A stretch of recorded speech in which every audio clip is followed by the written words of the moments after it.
Hello and welcome to today's reflection.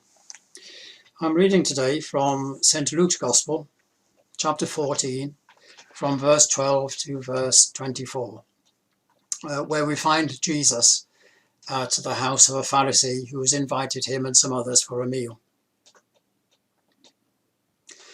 Then Jesus said to his host, "When you give a luncheon or dinner, do not invite your friends, your brothers or relatives, or your rich neighbours. If you do, they may invite you back, and so you will be repaid. But when you give a banquet, invite the poor, the crippled, the lame, the blind, and you will be blessed.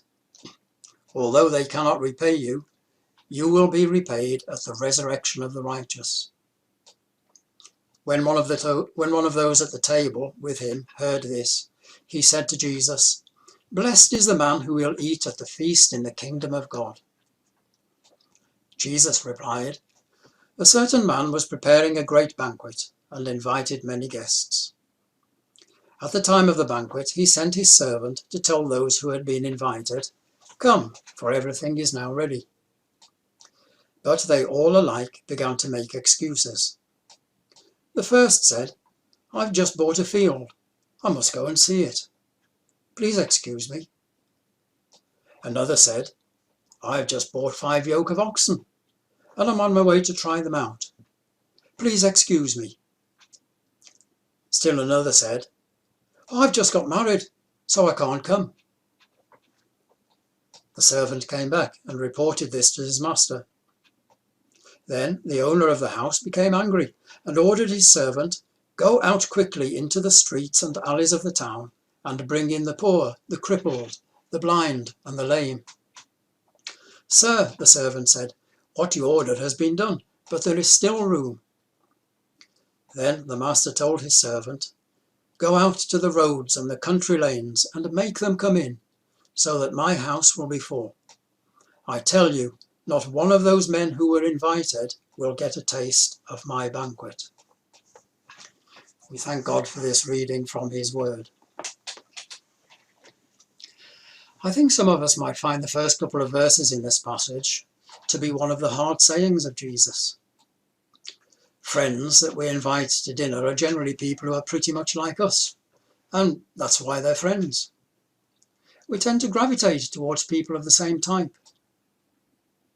I'm sure all of us have a deep concern for what Jesus called the poor, the lame, the crippled, and the blind.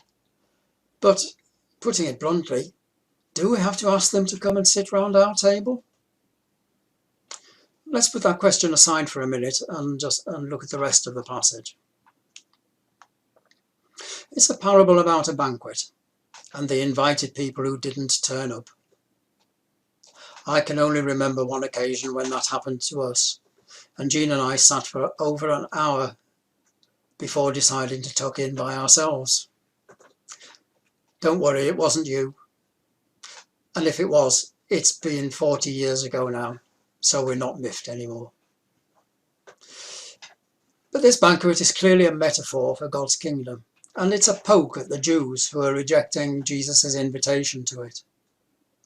So the kingdom is open to everybody, all sorts of riffraff and morally dubious people such as Gentiles. Yes, even the Gentiles are being called, and those Samaritans.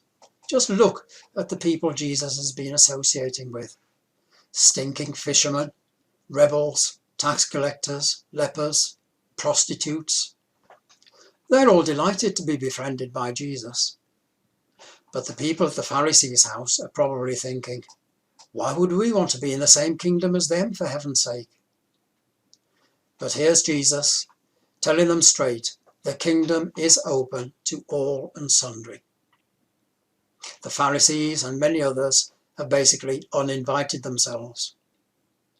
Well, some might say it wasn't a very diplomatic message to give a Pharisee who'd invited you to lunch.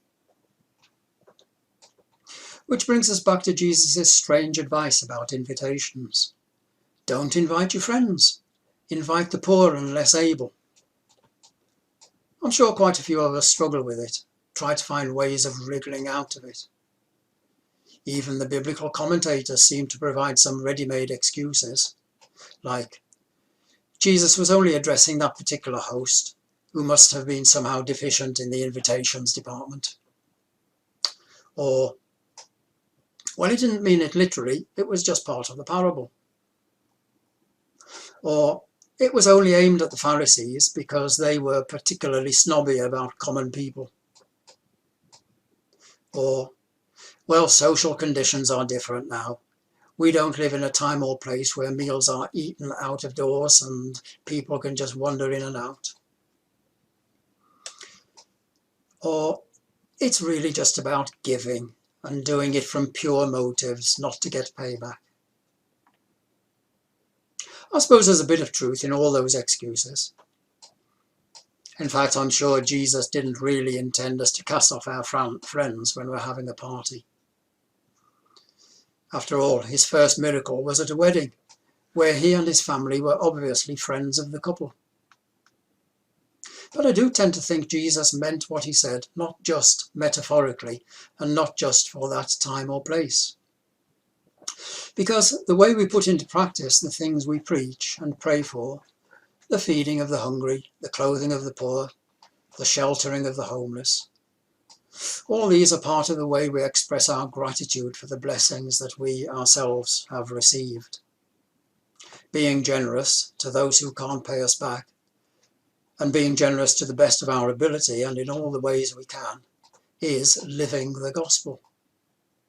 And if we're ever tempted to think that we can put limits on our hospitality, let's remember what Bishop Paul has taught us, particularly at Holy Trinity.